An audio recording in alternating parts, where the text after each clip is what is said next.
What's Unfolded, episode 7 of season 2. I'm your host, Eric. Main man right there, Ron. Nope. How are you? The other way. Wrong way. There you go. Wrong How way. are you? Good, my friend. So, as usual, the sports world has given us a ton to unfold.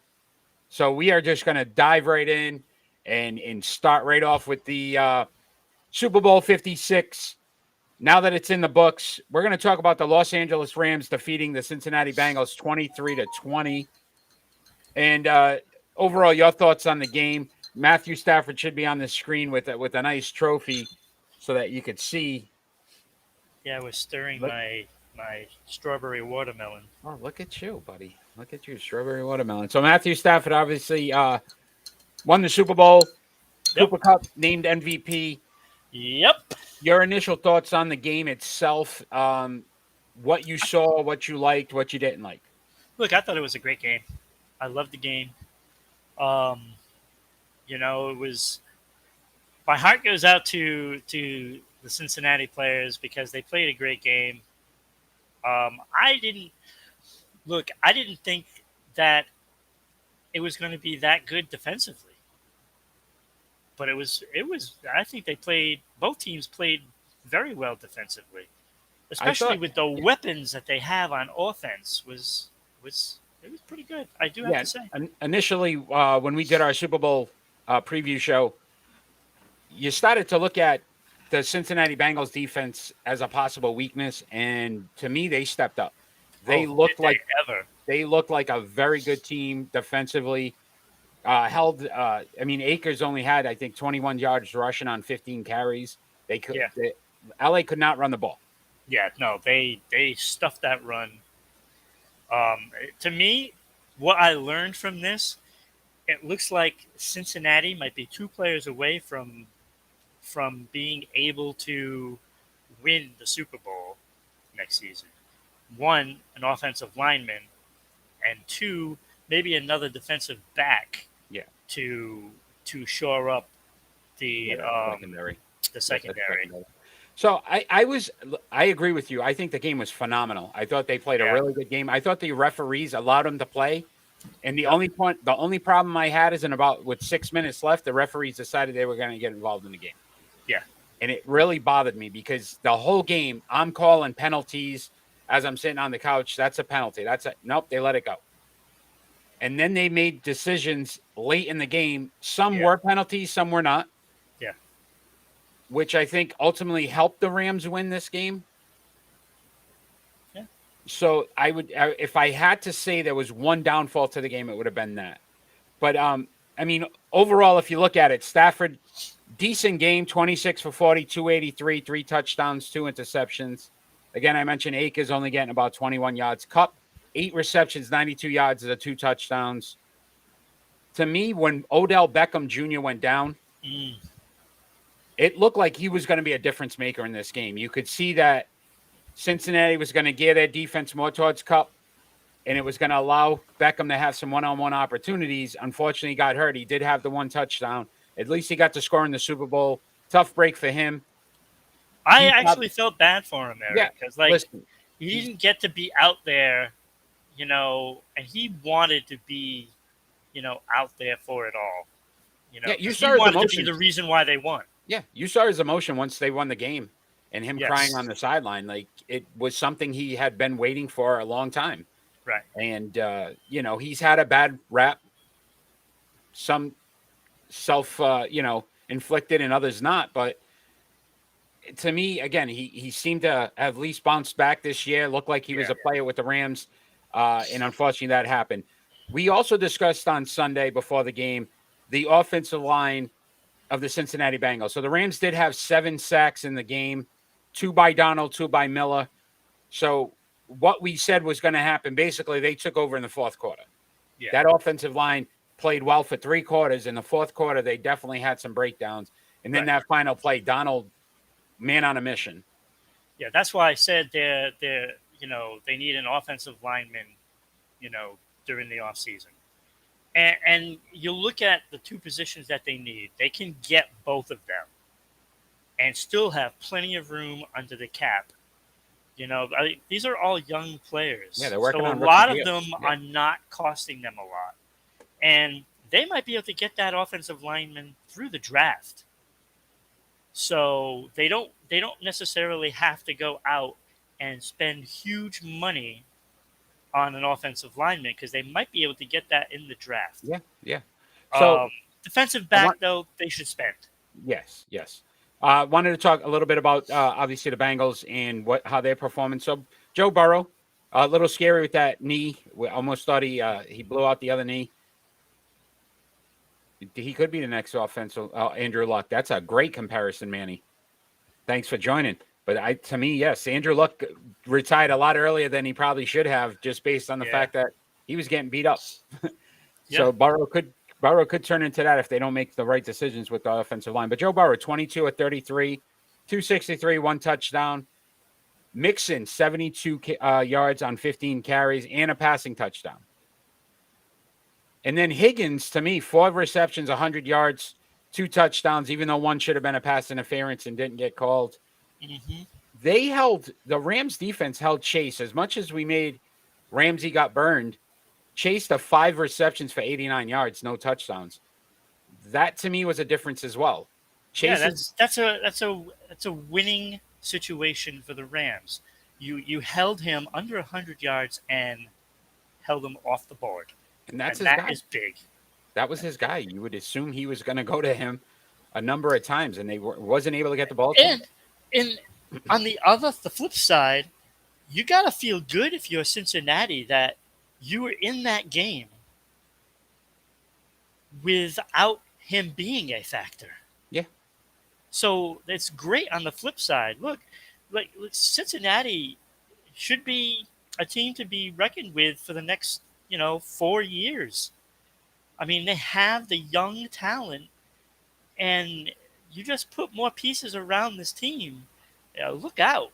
And if you don't think the fans are going to be there day one next year, they're going to be packed. They definitely gained some fans after this. They definitely gained some fans. And I wanted to talk really quick about their defense. They forced 2 turnovers with the 2 interceptions and then 2 sacks as well. So even on the defensive side, they looked good. It was a good game. 23-20. As an NFL fan, it's all you could ask for. This postseason has been phenomenal when it comes to these games. So I was really excited about that. I heard a stat, though, and you're probably going to appreciate this stat. The last 16 quarterbacks who lost their first Super Bowl that they went to never went back.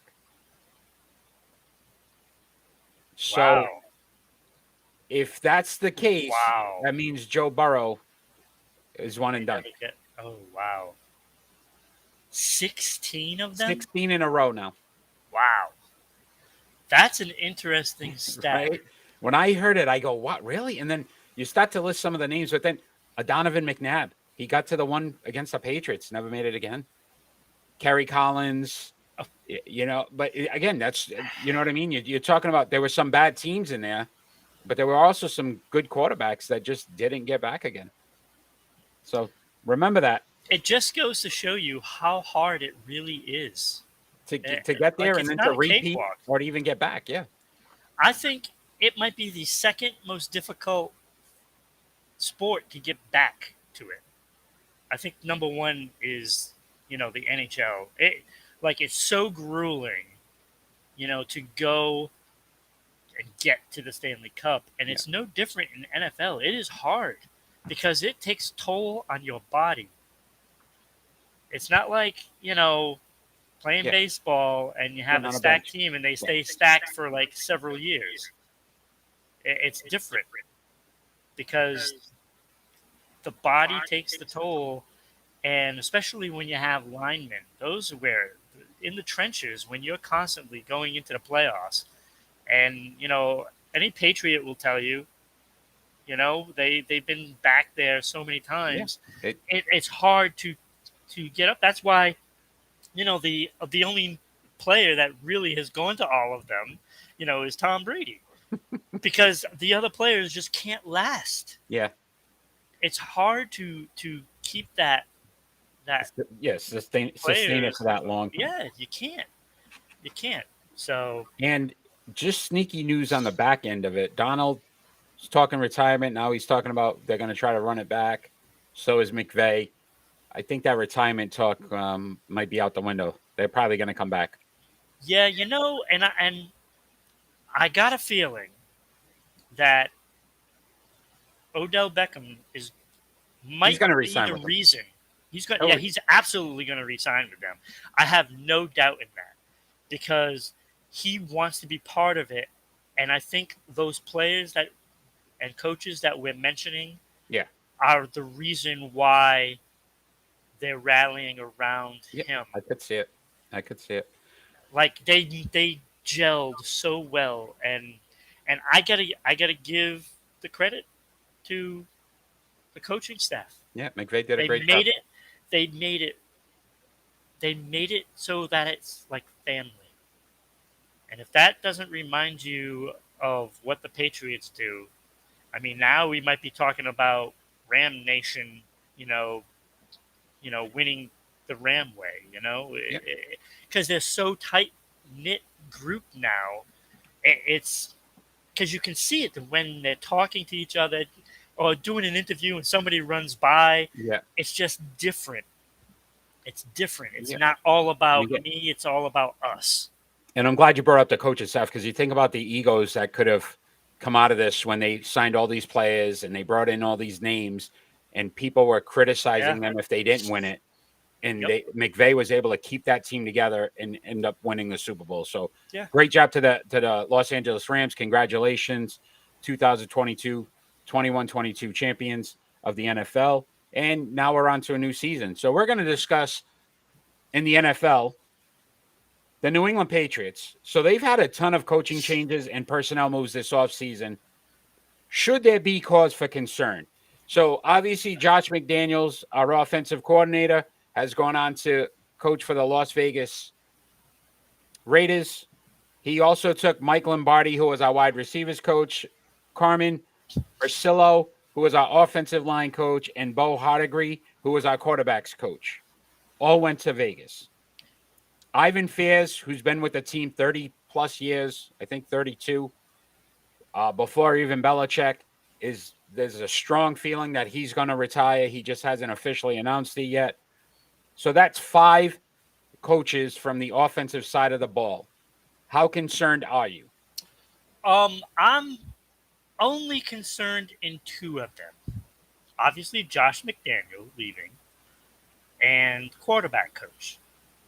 And that is strictly because it's Mac Jones. Mm-hmm. Okay. Now, look, receivers coach, I'm not concerned because, frankly, that's not a big loss. Yeah, Troy Brown's probably going to step into that role. Right, and I have no problem with that because he's a blue-collar receiver. I would have a problem if it was, a diva receiver. You know what I'm saying? Yep. Like Troy Brown was a blue-collar player, and he's going to be able to grasp that position and coach better than an all-star, so to speak. So I'm not really concerned about that, and I think Troy Brown would be great to put there. That might actually help some of the players that didn't play as well this year as we hoped. Yeah, like an Aguilar. Yeah, it could help. It could help him a lot. And Jacoby Myers, of course, he's going to learn that position from one of the best that we could put on the field. In a Patriot system, absolutely. Yes. Absolutely. So, so receiving coach, bon voyage, because frankly, we could be better. And I think offensive coordinator. I look at Mac Jones, and I think Mac Jones is smart enough to process a new offensive coordinator, and he's going to use what he learned from Josh McDaniels and get more input from whoever steps into that role, whether we like him or not. And I think we'll discuss that in a minute. And will, won't have as big a deal on Mac Jones as Josh McDaniels did in his first year, because he learned so much, and you can just see him processing everything. And I think we'll be fine with that. So whether the plays are right, I don't know. Yeah. So here's some of my fears. So some of the names that are being mentioned as possible replacements. Bill O'Brien, I'd be fine with. Was in our system. I could work with. There's still rumors out there that he may come. He's not really sure if he wants to. So that probably not going to happen. I've heard Adam Gase's name thrown out there several times. Please do not do that to me. If I have to watch that man and his offense, I am gonna. I don't know. I don't think we'll do Patriots post-game shows because it's going to be criticizing this guy. That's all it's going to be. It's basically going to be degrade the Adam Gase show because that's how I feel that would go. The man has ruined every single quarterback or team he's been on. Why that's even a possibility, I don't understand. And then they've also discussed the Joe Judge or Matt Patricia running the offense are coming. Not sold on that as well. Matt Patricia running offense? Yes. No. So I'm banking on Bill O'Brien, to be honest with you. I think, look, Bill O'Brien crashed and burned in Houston. He needs to come back to the Patriots if he ever wants to be a head coach again. That is the perfect opportunity for him. So, look, most time a coach second time around is going to be better as a head coach, because you have to have the experience. You have to fail before you accomplish great things. Like, Bill Belichick had to go through it. He failed in Cleveland. Yeah. So look, he learned a ton from that experience. And now he's probably the best coach to ever grace the NFL sidelines. So if Bill O'Brien wants to get back to head coaching, he would do this. He would come back, be an offensive coordinator, and after 2 years, he'll probably get another head coaching job. As a Patriot fan, I will say be concerned. That's a lot of change in 1 year. It is a lot of change. But again, I just look at the team dynamics, and I think they'd be okay. I'm a little concerned because even defensively, if you look at the coaching staff, I'm not 100% sold that the right coaches are in the right positions. Well, you can't change the defensive coaches now because... No, I'm not. So at least if you could say, if you could sit there and say, look, Bill's just going to have to focus more on the offensive side of the ball. We're pretty solid at defense, no changes. Coaching staff should be okay. It'd make it easier than me feeling like he's still going to have his hand in the defense. Obviously, he's going to be more involved in the offense this year because he's going to have to be. You're asking a lot of your head coach. If he doesn't get the right offensive coordinator in there, to me, it's just going to end up being Bill Belichick trying to do way too much and probably missing some of those details that he normally was able to focus on in the past. Yeah, no, it's definitely should be, on everyone's radar. He still has a lot of work to do with free agents on defense. There's obviously a need for a better linebacker. We definitely need something. And look, the Rams and the Bengals both made it with, decent linebackers. They weren't great. But they also had other pieces that were a big part of why they were there. And we didn't get that this year in the playoffs. Our solid defensive line did not turn out to be that way in the playoffs. Yeah. And there's only so much J.C. Jackson can do, if other players don't step up around him. Yeah. So they have to adjust that. Yep. Check out Sports Unfolded on Facebook. We have a sports poll up for J.C. Jackson right now. It's pretty overwhelming to re-sign him. not even to franchise him, to just re-sign him. So we'll have to see how that all turns out in the offseason. Yeah. They only have about $8 million to spend on the cap, so they're going to have to play around with some money. So, triple play in honor of his airness, Michael Jordan, and his birthday. He celebrated number 59. We decided to have a triple play based on these three 40-point scorers in NBA history. So these three players have scored the most 40-point games in the NBA. And that would be Wilt Chamberlain, Michael Jordan, and Kobe Bryant. Could you imagine those three on the same team? No, my God. I don't. They'd be upset with each other because they'd be like, "Oh, well, I'm taking all the shots." No, I'm taking all the shots. I'm not sure that you would need more than 3 players. Right? So we're gonna decide who we cut, who we start, who we cut, and who we bench. And that probably not in that order. Start, bench, and cut. Yeah. Ron, you're up first this week, which I'm glad because This was a tough one. I don't think it was that tough for me. No? Okay. No. I mean, you'd be a fool not to start Michael Jordan. Like, I couldn't look. Michael Jordan takes the backseat to no one. To no one. Numbers are the same though. If you look at points, I don't care. I don't care. Okay. Michael Jordan. Like, okay. All right. He's Michael. Okay. So who you benching then? I'm benching Wilt. Okay. And I'm cutting. I can't even say the words. Right? Isn't that crazy? I'm cutting Kobe. It's ridiculous. I have to tell you. On what planet do you cut Kobe? Kobe Bryant. You know what planet? On Sports Unfolded planet, because we both had that list exactly the same. Yeah, and I like. And I looked at it from one side. So Michael Jordan's had 173 40-point or more games. That's insane. Wilt Chamberlain? 173. Wilt Chamberlain, 271. He had almost 100 more 40-point plus games in his career than Michael Jordan. But Michael Jordan won 10 scoring titles to Wilt's 7. Did. So you look at it played that a lot way. more. He played But longer. then Kobe was an 18-time All-Star, which beat the other two. Yeah. So it was very tough. But you got it right. You got that one. You nailed it. Yeah, no, it's like I looked at the list and I'm like, am I seriously cutting Kobe? Insane.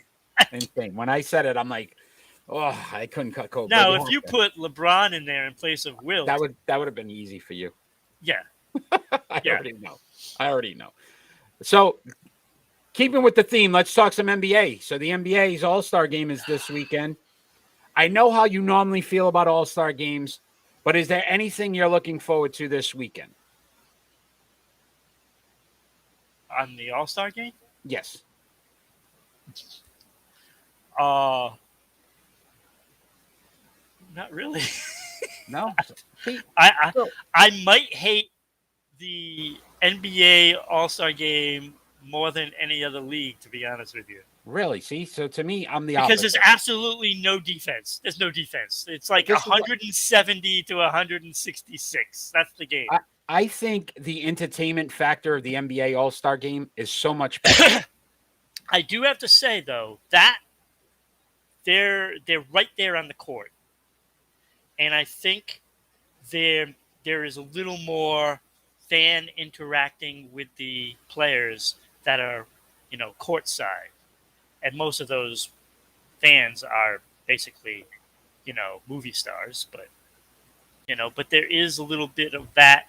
It's a little more personal. And you might be able to get to know some of these players if you're lucky enough. And, as far as that, the NBA does a good job with that side of, the game. They know how to market their players probably better than anyone.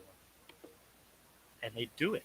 Yeah. And so I like who everyone is. The Rising Stars game, I think it's fun to see some of these young guys, some of these young players and what they're able to do. I've always liked the 3-point contest. So I see, that's what I'm saying. I like the activities around it, the slam dunk contest isn't the same, but you still don't know what you're going to get. So that's always got that excitement to it. Yeah, The actual game itself is just pure entertainment. It's like watching a video game live. Yeah. That I can understand what you're saying. Is it's not the same with some of the normal NBA games and what you get from it. But let's talk. I'm having some major difficulties over here on my end. So as long as I'm not freezing. What's the problem? I can't. Everything's frozen right now on me. You're not frozen. Yeah, my screens are though. So let's move on to some basketball with Anthony Davis, who's once again hurt for the Los Angeles Lakers. He's reported to be out at least 4 weeks with a foot injury. Do you think the Lakers are going to make the playoffs? Do you feel like this could be the piece now that basically takes them out? It could be, and I know I saw a commercial last time the Lakers were playing, and they were advertising for it, and it's like, oh, LeBron and Anthony Davis, 2 of the 5 best players in the world. I disagree with that. I don't think Anthony Davis is one of the top 5 players. First of all, he's always hurt, and being at that young in his career, like, it's just he's never gonna be the guy. It's like it's never gonna happen. It's already passed him by. There's already several players that are already past him, and he never got to be the best player. Yeah, when he's healthy, obviously, right? He's one of the most dominant players in the league. Yeah, but he's never going to be again. If you're gonna be 50% or less to your team for the most part. So now at this point, look, they're 9th in the West at 27-31, 4.5 games ahead of San Antonio and the Pelicans. That's terrible, right? So there's an opportunity here where these teams, if they get hot, could possibly pass the Lakers and knock them out of the play-in game. I don't even see them getting through to the play-in game, to be honest with you. No, that's what I'm saying. If they get to 11th, they're out. Yeah. And I know as much as you dislike him, you're asking a lot of a LeBron James, who's, again, one of the greatest players to ever play. Yeah. To carry a team that's this poorly assembled and now assume that he can carry them for the next 4 weeks without him getting some kind of injury. Well, the fact is, the longer he goes where he has to carry the team, the more worn out he's going to be by the time playoffs come. And if they do make that playing game, I don't know how long he can sustain carrying the team. Yeah. Look, those legs aren't as strong as they used to be. And when you have to carry more and more weight each time. Yeah. And again, yes, and you're look, right. Westbrook has been a mess, it's just been a disaster. Yeah. And when are these teams going to stop listening to who LeBron wants and stop building their team like the way they should? Like, there's only so much you can do. You keep listening and listening and listening. You want to make them happy, but it's destroying your team. Yeah. They got rid of, if you think about, a lot of young talent. Yeah. And when you do that and you get aging talent, guess what happens? Ultimately, the injuries start to creep in.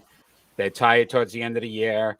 And that's what you're starting to see, where some of these young kids that they got rid of are doing very well in their other locations. Kuzma's doing well in Washington. Brandon Ingram's done well in New Orleans. So these are guys that they would have had on this team that, if you think about right now, would probably be a big factor for them. Yeah, and they'd be in a better position, with LeBron, because then he'd have some help. He's getting no help. So, it's the writing's on the wall. Like, all these teams in the West, they're better. Phoenix, Golden State, Utah, Memphis, Denver, they're all better. There's no chance of the Lake getting to a championship this year. There's no chance. Yeah, I agree. 0%. Agree. Once again, if you enjoy what you're watching, check us out every Friday night as we're live on Facebook, YouTube, Twitch, and Twitter. You can follow us on social media at Sports Unfolded on Facebook and Twitter, at Broadcasting RI on Twitter, Sports_Unfolded on Instagram. If you don't have time to watch, listen to us on our podcast on Amazon, Anchor, Google, and Spotify. If you're in Southeast Connecticut, check us out Tuesday nights, 10 p.m. on SEC-TV. That's Public Access Channel 12. We rebroadcast this on that network, and then you can obviously tune in and check us out on a Friday night if you want. We are fan interactive. We love to talk to our fans. If you jump in, we'll definitely chime in as well. Check us out. Join our Discord. So Rhode Island Broadcast Discord, Sports Unfolded Discord. We can definitely have some fun on that. We post a lot on there about our charts, our predictions. We do it all on there. If you'd like to sponsor the show, Rhode Island Broadcasting.media@gmail.com. Send us a message, and we will definitely reach back out to you. It's less than a cup of Starbucks coffee. You can have thousands of eyes on your company, and we'll gladly advertise for you. And if you're joining us on Twitch, any bits or subscriptions would definitely be appreciated as well. So let's look at some NHL. My man, my hockey guy, my main man of all hockey knowledge, blowing it up. Montreal Canadiens have traded Tyler Toffoli to the Calgary Flames. Do you think it's a good move for the Flames? Oh God, yes. That's gonna bring so much to this team. Just having a guy of that can basically go down that wing, straight lines, boom, into the opponent's zone, cause problems in front of the net, dig out pucks, and he has that scoring ability as well. So that is a huge addition to Calgary, and they were the first ones to pull the trigger on a deal, and I think it was smart because now, like I said on the hockey show, this gives them time to see what else they might need. Tyler, they have plenty of time to see what they need, maybe on defense or another forward, in there as well. So basically, he was traded for Tyler Picklick, Yep. Emil Heineman, Yep. 22 first-round draft pick and a 23 fourth-round draft pick. Do you think they paid a little too much for him? He's currently, I know Montreal's not a very good team. 10 goals, 17 assists so far, -8 on the plus-minus for the season. So obviously that might be a contributing factor of the team he's on. Yeah, Toffoli definitely will add to their scoring ability. I mean, 10 goals being in Montreal without really anybody getting him the puck is pretty good. Yeah. And, as far as being a minus with that awful defense, everybody is going to be a minus. Yeah. So yeah, I think that plus 74 for his career. So yeah, he's going to be a plus player for Calgary in every way. So here was an interesting fact as I was looking this up. So in 2015-16 was his best Jay at 31 goals, 25 assists. Right. His coach was Darryl Sutter. Yep. Who coached him for 5 years with the LA Kings. Probably his best years he had was with LA. Yes. Currently the Calgary Flames head coach. So bringing him back, understanding the style of play that Sutter wants to run, I think this is a great fit for them, and it makes sense. It was a good move. Yes, because Calgary's in first place, so it's not like they're a struggling team. Right. Now, Toffoli will be the embodiment of that Sutter family.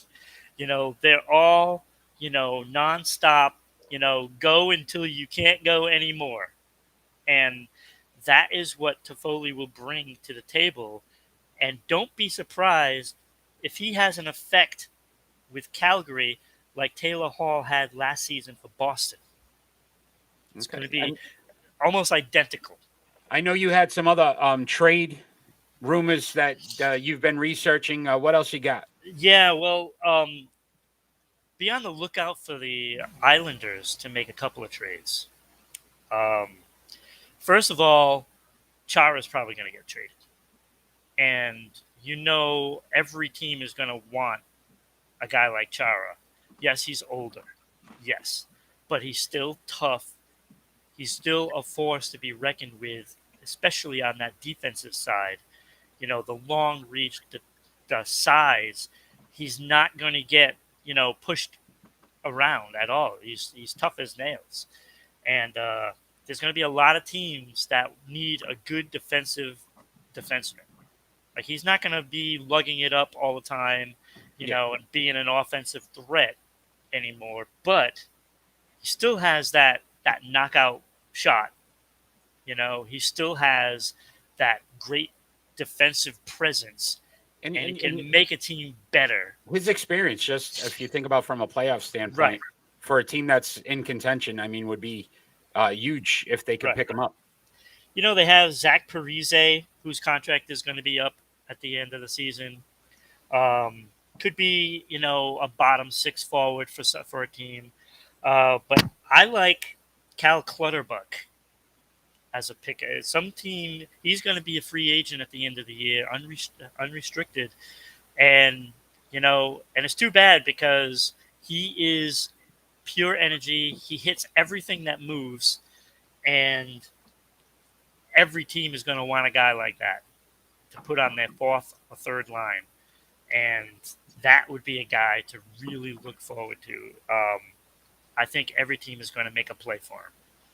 So it's just a matter of how much you're going to get, you give up to get a guy like that. Like, you don't want to do something ridiculous.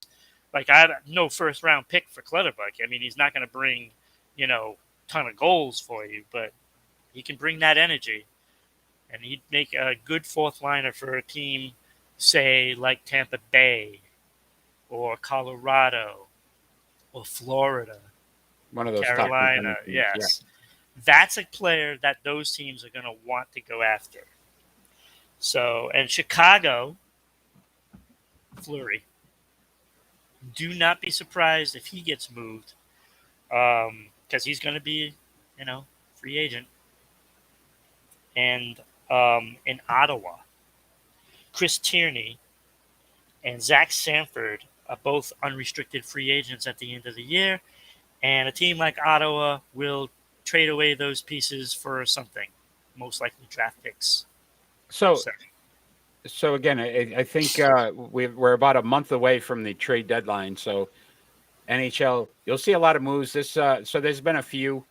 To your point, I know you're researching and keeping your eyes and ears open. Yep. So as soon as we get any details on any of these trades, we'll break it. Ron's my hockey guru, I continue to call him. So he's always looking for an opportunity to find something out there. You look at two teams in particular that's going to want to probably make a move soon. And that is Washington and Boston, because they've been struggling. And they were hot for a while, and now they're struggling to get wins, and they need to do something to change the momentum. And you can see those two teams making a small move at first. I could definitely see both of those teams to try to do something, and it's going to happen one way or the other. So those two teams, I think, will be within the next week or two. We'll continue to cover this hockey NHL trade deadline as it gets even closer. Let's talk about the MLB though, which is surprising because again, the season currently is on strike, as we know. But there was some news off the field. Eric Kay was found guilty of distributing fentanyl to Anaheim Angels pitcher Tyler Skaggs, who later died of an overdose. Your thoughts on the whole situation?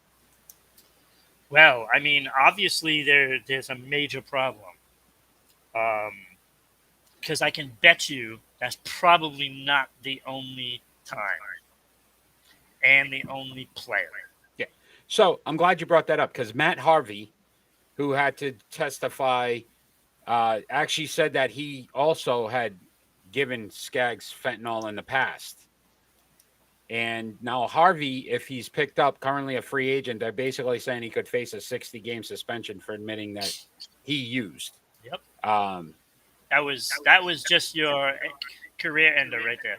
yeah, He's not and gonna again, sign. he's on the back end of his career. I'm sure that part of it. But if these guys didn't understand the seriousness of it, to me, and even with Skaggs, it's a sad story. Yeah. And again, you had an individual that took advantage of it. But, the day that he did overdose, I believe it was the alcohol, the fentanyl, there was another drug that he actually had taken. So these guys were honestly, testing fate at some point. Sad story because, again, young kid, young man had his whole life ahead of him Yeah. after baseball. And this individual, obviously gave him something. The one positive, Eric K is facing a minimum of 20 years in prison. Yeah. After this. So, again, it happened a couple of years ago.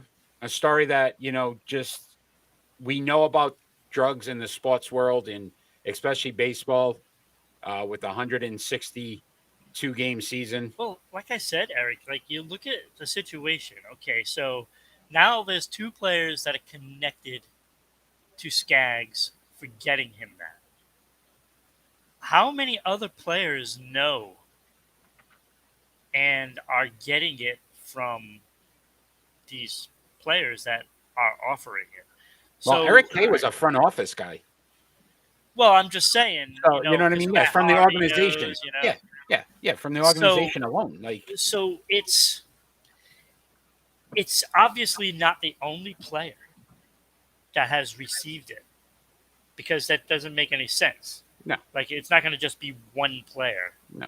So other players are involved, and, it's whether or not Major League Baseball wants to dig. And we know that. We know how that's works. going. Yes. Also, just a quick tidbit that just came out today, actually probably about an hour ago. The MLB has announced that spring training has been delayed to at least March 5th. Big surprise. Two sides are supposed to meet back on Monday to have some talks. So far, in the last two, I believe it's been 20 minutes. The two meetings that they've had, it's been 20 minutes total. This is not getting fixed. No. Anytime. And once we get to that point in, I'd say about 2 weeks, when they push it back further, then that means the start of the season is delayed. So we're not going to cover a lot of Major League Baseball. We just felt that important about the Tyler Skaggs story that we wanted to bring that up. Let's move on to our face-off. As we're going to honor Michael Jordan again for his birthday, we are going to face off on, would Michael Jordan have won any titles? Titles? Or let's just say, he wouldn't win 6. We already know that, without Scottie Pippen as his teammate. And you are first this week, so you get to pick which side you'd like to. Would Michael Jordan win as many titles? We'll say it. How about that? As many titles without Scottie Pippen as his teammate. Oh, boy. Which way you want to go with this, buddy? I'm going to say he would. He would. So he would still win 6 titles. Yes. Without Scottie Pippen. Yes. Go ahead. Whenever you're ready. Okay, so this is what I figure. If he doesn't have Scottie Pippen, they're going to put somebody else there. Somebody else will get picked up from somewhere and put him in that spot. And if you're going to get at least that from somebody else, I mean, you're still going to get the championships, because it's not like Pippen was making all the shots to win these championships. It was Michael Jordan, distributing the ball for the most part. Whether, it could have been, any of the numerous of point guards that they had was distributing the ball, more often than not. So you put Michael Jordan on the floor, Scottie Pippen is better because he's going to be more open than anybody else, on the court for the other teams. I'm looking So up he's something going like- to get that good look and the open shots, because everybody's covering Michael Jordan. They're so worried about him. So I think anybody that they get, because who are you going to get? You could have gone and you could have gotten maybe a Charles Barkley, and he could have won a championship with them. Or you could go out and get somebody else, from that era, Karl Malone. Wouldn't he wanted to play with Michael? So again, NBA was a lot different. There wasn't these super teams or building super teams. You weren't going to see that happen. Right.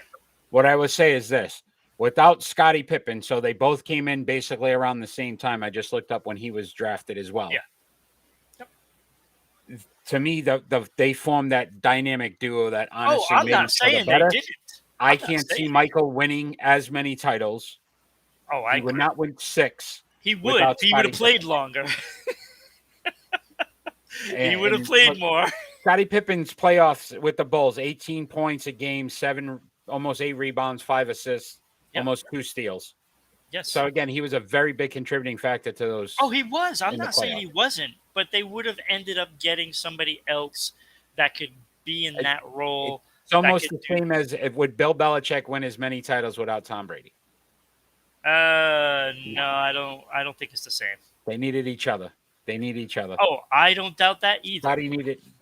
Michael needed Scottie, even though they didn't get along. He needed a player that can do that. Yes. Pick and roll, my friend. Pick and roll. This one, we are going to talk some big names here. We've got some major names. Episode 7, we decided why not go with the all-time great number 7s. And those athletes are Cristiano Ronaldo, Mickey Mantle, John Elway, Nate Tiny Archibald, Pete Maravich, and Phil Esposito. Covered almost every sport there. We got a little bit of soccer, baseball, football, basketball, hockey. Best number 7s. So we want to see everybody out there that watches, when you watch the show and you get to this segment, we want you to put your order of how you have these players from 1 to 6. 1 to 6. 6 being the least to 1 being the best. Yes. And you are up first. So at number 6.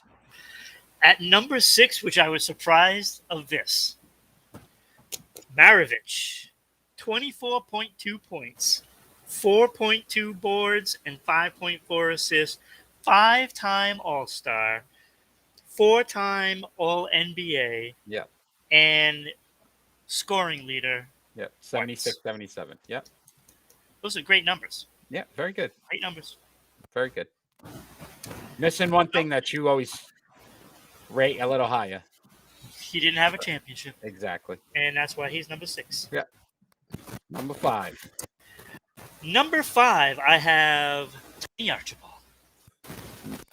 Go for it. I like 18.8 points per game, 7.4 assists. Mm-hmm.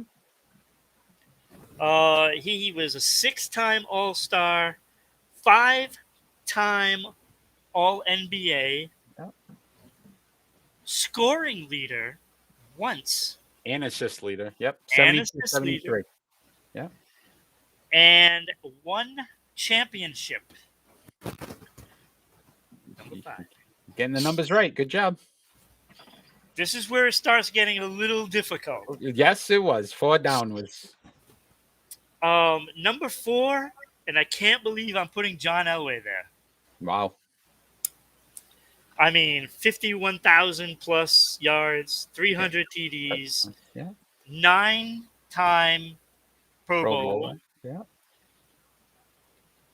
1 MVP and a 2-time champion, John Elway. Yep. One of my favorite quarterbacks of all time. Was an exciting quarterback. Yes, he was. I wasn't a Denver fan, but I was an Elway fan. Yep. Number 3, Ronaldo. Wow. Okay. He's got 95 international goals. He needs National competitive goals, yes. Yeah. He needs 14 more to tie the record, according to, What stats we could get, yes. yeah. Soccer Yeah, stats I are know. very difficult to I get. had a tough time finding them. Yes. Okay, so 3-time best FIFA player, 3-time best UEFA player, 2 times Premier League Player of the Year, 7-time domestic league champion, 5-time Champions League champion. Like, the Yeah. list is God. long. It's Unreal. long. And the only reason why I put him at number 3, because there's a lot of gray areas with soccer, going from one league to another. And me being the all sports knowledge that I am, There we go. Yes. That's really yes, that finds is it you. difficult how they keep changing leagues and all that. Yeah. And Okay. it doesn't make any sense to me. But, Okay. so I had him at number 3, and, it could have been number 2. Okay. Definitely not number 1. Okay. Number 2, I have Phil Esposito. Hockey guy, I knew it. 717 goals. Yeah. 873 assists. Yeah.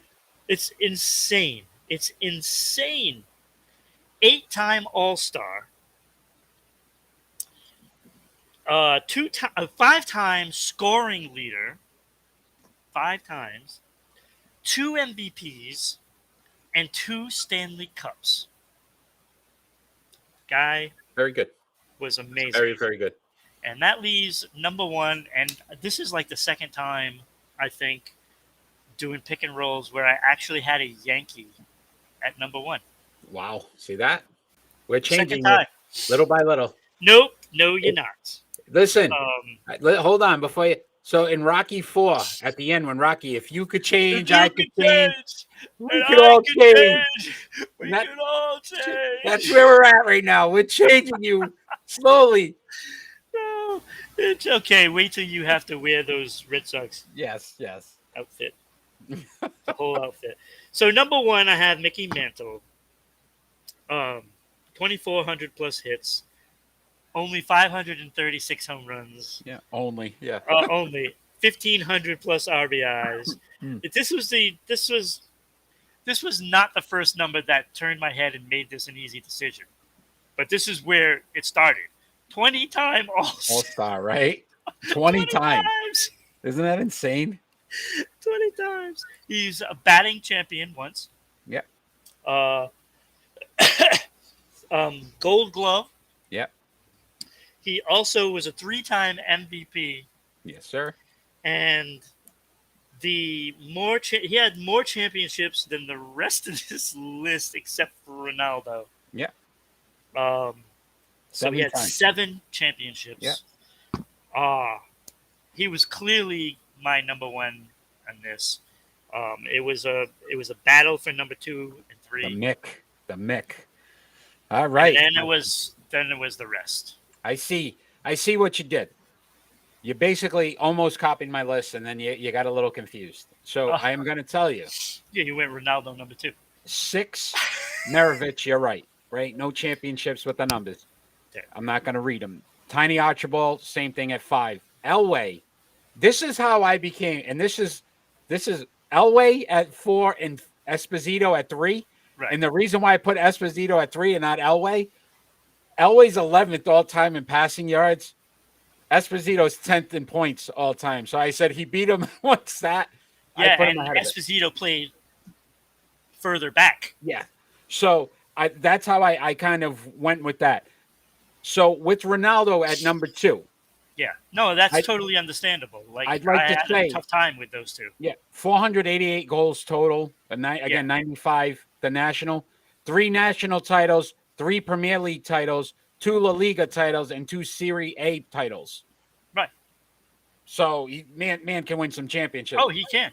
But I'll agree with you, Ray. And on top of it, he's Portuguese. Little bias there. I'm Portuguese too. So there you go. You should have put him at 2. I'm Portuguese. Let's go, buddy. What are we doing? Like there's a lot of gray area with the soccer leagues. It's so confusing. Like you can't even It is. find good stats It is. because I don't know what goes to what. Yeah, what leagues, what goals, yeah. But that obviously, like you said, leaves Mickey Mantle. His numbers. You failed to mention Major League Player of the Year as well as a triple crown, and you know how excited. Oh I yes, I I had it to the left. That's right. why I have it to the left. I have triple crown. Right. Anytime anytime I see a triple count for a hitter, I just love that. Phenomenal. Gold Glove batting title, 7 World Series titles, but the 20 All-Stars. When you saw it, I saw it too. I said 20 All-Stars. That's just phenomenal to go that long and be an All-Star that long. For me, Mickey Mantle is way ahead of Babe Ruth. Sorry to say it, but way ahead. You just want to really get the fans going. I think Mantle was a better all-around player, and I put Mantle in the category with Willie Mays and with Hank Aaron. Okay, I love it. That's where and Ted Williams. All right, so we're going to talk. Williams didn't win championships. Yeah. So let's talk some Olympics. Olympics. I know you've been watching feverishly at all the Olympics games that are going on, but we're going to talk right off the bat about the ROC skater Camille Valevia. Is that so? Who failed to get a medal in the women's figure skating after the controversial drug tests earlier, and then possibly actually banning her from the games. Your thoughts on the outcome? Tough. You know, this is a country that's already, you know, dealing with sanctions because they can't even have their own, you know, country name there because they have to try because they've already been caught doing it many times, you know, in many sports. And frankly, I don't believe any of the medals that they're winning even are deserved because I think they're, for the most part, been doping the whole time. So I looked at it from one aspect, though, and I agree with you on we can blame the country and the organizations behind it. But again, as a 15-year-old girl. Look, I'm sure she's been told that she has to do this, right? So I felt bad for her to be put in that situation. Yeah. And then B, have to go on that stage. To me, it would have been easier if they just said, look, you can't compete. Right. But then for her to have to compete knowing that she's one of the tops in the world, but now everybody is basically watching you to want to fail. Yeah. That to me was a sad story on that part of it because these athletes go through a lot just to get to that point. Oh, I know they do. And look, that's been one of the things that we've been stressing throughout, you know, when just before the Olympics to now, it's like just support these athletes. And with Russia, it's just constant. It's just constant. Like, I don't believe anything they do that wins. Yeah. Like, you know, I'm rooting for their hockey team to get crushed in the gold medal because I'm not sure that they're not doing it. You know? You listen, where there's smoke, we've said it many times on the show, where there's smoke, there's fire. Yeah, and you look at these young athletes, and especially, you know, figure skating, gymnastics, you know, they're all, you know, susceptible for these coaches and, you know, the country is putting so much pressure on it that this is what you have to do. You need to take this so that we can win. Yeah.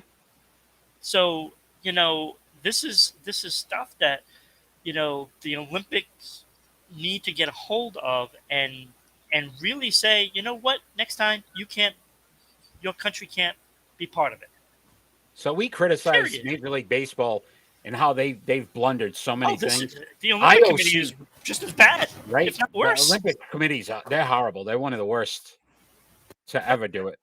Let's medal counts: Norway 34, ROC at 27, Canada at 24, USA at 21. Norway has broken the record for most golds in the Winter Olympics. Yeah. Some struggle here with the United States. And Alexa decided to stop. She decided she wanted to chime in. I don't blame her. Everybody's got something to say about it. Right. So, any other stories in the Olympics that you wanted to discuss real quick? Oh, Goo. Yeah, yes. I can't remember her The first name. skater, Eileen. Eileen Goo. Born in San Francisco. Yeah. American Dad. Not the cartoon, but Yeah. That was pretty good. I like how Chinese you did that. Yes. decided to, Compete for China, compete right? for China. And she ended up getting 2 golds and a silver. Yeah. First I one saw that the had to get 3. interview. I saw the interview with her. Like, if she doesn't remind me of like the female version of Spicoli from Fast Times at Ridgemont High, I don't know who does. But it's so endearing because she's an 18-year-old kid, and it's funny when she's talking. She's like, "Oh, I'm so tired," but she's still rattling on, Yeah. and she's so giddy about winning these medals, and it's just a nice story, and for people probably complaining, oh, she should have competed for the United States. Well, maybe she didn't make the team. Yeah. Again, it's Like, we don't know the situation. you have the right to choose, which is great. So Right. if she decided to go that route, look, at the end of the day, it's you put the athletes in these positions, and Right. if the United States doesn't put better athletes, that's not That's on why, her. I go through this and I'm like, I don't care what country they're from. If it's a Yeah. great story, it's a great Watch the story. Yeah. And again, you'll always get some of those out of the Olympics. I'm glad you're really having an opportunity to watch it and give us some of that Olympic knowledge as well. Not only Yes. hockey, Olympic. I mean, he may not be as good on the pick and roll and the triple plays, but listen, his Oh, my NHL and his Olympic knowledge, spot on. And you're dreaming because I'm Spot on. I'm always got the right list, especially pick and rolls. Spot on. Once again, if you enjoy what you're watching, you still got more? Oh my God. More Olympics. More Olympics. No, the fact that Canada and the United States are not vying for a medal in men's hockey, Sweden and Slovakia would be playing for that bronze. And Finland, we hope Finland wins to get gold. But there's some other great stories. Let me start off with Erin Jackson won the gold in the 500 meter. Now, the only reason why she got gold in that is because Brittany Bowe backed out so that way she could compete. Oh, wow. And then she turns out to win the gold. Wow. That's a great How story. is that? Yeah, that's How really is cool. that with Brittany Bowe being such a great sport? And then she gets rewarded by winning bronze in the 1,000 meter. Excellent. That was her first medal that she's won. So that was a great story. I loved it. Canada beat the USA for the women's hockey gold, 3-2. Lindsay. What you called? Yep. Lindsay Jacobellis won gold in the women's snowboarding cross. Don't ask, because I don't know. I don't know why it's called cross. She also won gold in the mixed team cross with Nick Baumgartner. So she won a couple of golds. Awesome. So, and of course, the U.S. won the silver in figure skating teams, which is great because usually, it's, like Russia always gets on top, Yeah. which we know, Questions. but yeah. also like China had a great team. I watched some of that, and that Chinese team was phenomenal. I've watched a lot of everything, a lot of skiing, a lot of everything, and curling. Which is some of the gold, some of the medals are going for that soon as well. Real quick before we get off the Olympics, you had mentioned something during the hockey show I thought is pretty relevant with the women's hockey and some things some chatter you've heard. Yeah. You wanted to fill us in on that? Well, the fact that only 2 teams have been vying for anything in women's hockey, Canada and United States, which they were the finals. There's talk that they might not have that anymore.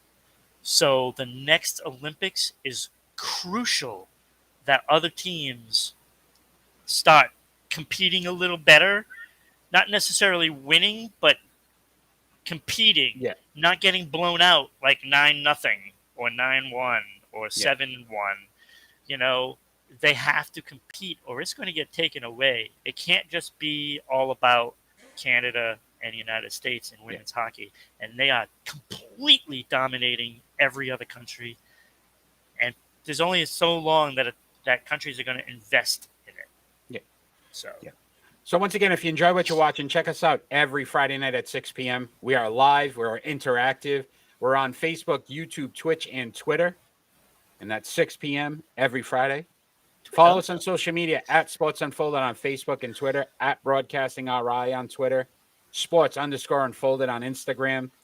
Don't have time to watch, listen to us on our podcast on Amazon, Anchor, Google, and Spotify. If you're in Southeast Connecticut, check us out on SEC TV. That's Public Access Channel 12. We are on Tuesdays at 10 p.m. And it's just a rebroadcast of this show. If you enjoy it, check us out on Friday nights at 6 p.m. Also, if you'd like to join our Discord, join us on Discord as we post for Rhode Island Broadcasting, as we post for Sports Unfolded. Those sites are up there right now. You can join us on our Discord. On Sports Unfolded, we post all of our polls and our stats, our predictions, which are coming up next, all on there so you can follow us and actually get involved in that as well. If you'd like to sponsor the show, email us at rhodeislandbroadcasting.media@gmail.com. Less than a cup of Starbucks coffee, we can have thousands of eyes on your business, and you'd be doing us a service as well, because then we'd be able to do even more for Sports Unfolded. But again, we appreciate all the fans out there and everybody that's tuned in. We're going to go to our prediction. Unfortunately, again, my computer is not cooperating today, so I can't bring it up. But we are tied, again, as usual, and at 61% so far for the season. So we're going to decide here on just 4 games, a lot of basketball not being played this week with the All-Star game. But we're going to pick on February 20th, Team Durant versus Team LeBron.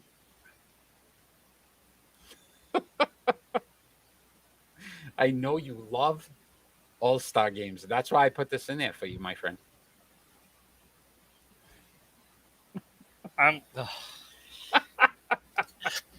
Are either of them playing? LeBron, maybe.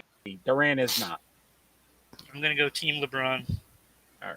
I'll go Team Durant. It pains me. Pains me. All right. And I will pick. Fair. I will pick first on this one, so that we'll mix it up.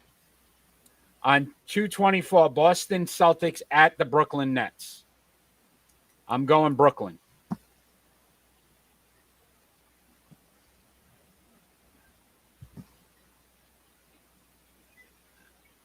Is that the first game back? Yes. I'm going to go Boston. All right. You pick this one first. 2/18, the Florida Panthers at the Minnesota Wild. Going to go Florida. Florida. I'm going Minnesota. You do that. Third highest scoring team in the NHL, Minnesota Wild. Yep. And they're at home. Who's second and number 1? Probably Florida, Carolina. 2/20, Carolina at Pittsburgh. Pittsburgh Penguins. I'm picking this one first. I am picking first. I am going Carolina. They let me down before. I feel like they're going to take care of me this week. Oh, man. I'm going to go Pittsburgh. Oh, we got 4 different games this week. So we can either go 2-2 and be tied again, or something will change this week. This could be the week that finally starts to have you wear a Montreal Canadian No, I don't think so. hat. This is the week. So once again, thanks for watching us. As we normally look, the fact that I just went with LeBron and Sidney Crosby. I told you, if you can change, I can change. We can all change. That's what this show should have been called. Yes, we should have titled it that. That might be one of the next ones. We all could change. We can all change. I love Rocky. So how we normally finish our show, we do our final thought. Doesn't necessarily have to be about anything sports related. It can be about anything going on in the world today. I would break you. Yeah, I must break you. You can't win, Rock. All right. So you're up first this week. Throw in the towel. Final thought. Final thought. Oh, a final thought. You have me caught off guard here. You got Rocky on your brain. Yes, I do. I do. So, look, it's that time of the year where we're transitioning from basketball and hockey to baseball. Eesh. Well, guess what? You better start looking at other leagues because it doesn't look like baseball's coming back anytime soon. So, I know there's other football leagues coming. Yes. There's also, WNBA. Yeah. It is now time for the WNBA to get the spotlight and take it away from baseball. Wouldn't it be just wonderful if the women's league surpassed Major League Baseball too? Wow. That would be a welcoming sight. Yes. Because there's a lot of great basketball to be played by the women in this country and in other countries joining in to make a strong league. This could be the year that the WNBA busts out and get the recognition that it deserves, because you're not going to find better fundamentals in basketball. Agreed. Period. They have better fundamentals than the NBA players. Great call. So my final thought, not sure if you know who Myrtle Millage is of Mexico, Maine. But she is known as the oldest New England Patriot fan. She was 106 years old. She passed away peacefully on Tuesday as, again, the oldest known New England Patriot fan. I know who you're talking about. So she was actually recognized by the team earlier this month, received a jersey that said 106 on it. During 2019, she was actually part of the parade and was able to do that. Us being from the New England area, us being Patriot fans, sad to lose Myrtle at 106, but she got to see some great football the last few years here with New England, 6 titles. So I'm sure from a standpoint, she's been a fan. She was 40 years old when the team was founded. Oh, my Lord. So she's been around and has seen a lot of Patriot football, and it was just great for her to get to see 6 championships recently. But obviously her family wished them condolences. I just thought it was a great story because when we talk about sports and being loyal to your team, that's loyalty. Regardless of how bad they were back in the day, how long it took them to win a championship, she stuck by them to the very end. And just a great story about sports and sports in general. Be a fan. Enjoy your teams regardless of if they win or lose. That reminds me, and it's such a great point you said, it reminds me of when I started watching football, like really started watching. I remember the NHL went on strike. And I started watching Patriot games. And I believe, they were terrible back then. And, but I started getting to know the game. And it was refreshing to see, a game where there was some aggression and there was some skill and there was, the heart and, all of those things, those elements that were a big part of hockey was also in football. And it got me to like the sport that I didn't give much time to.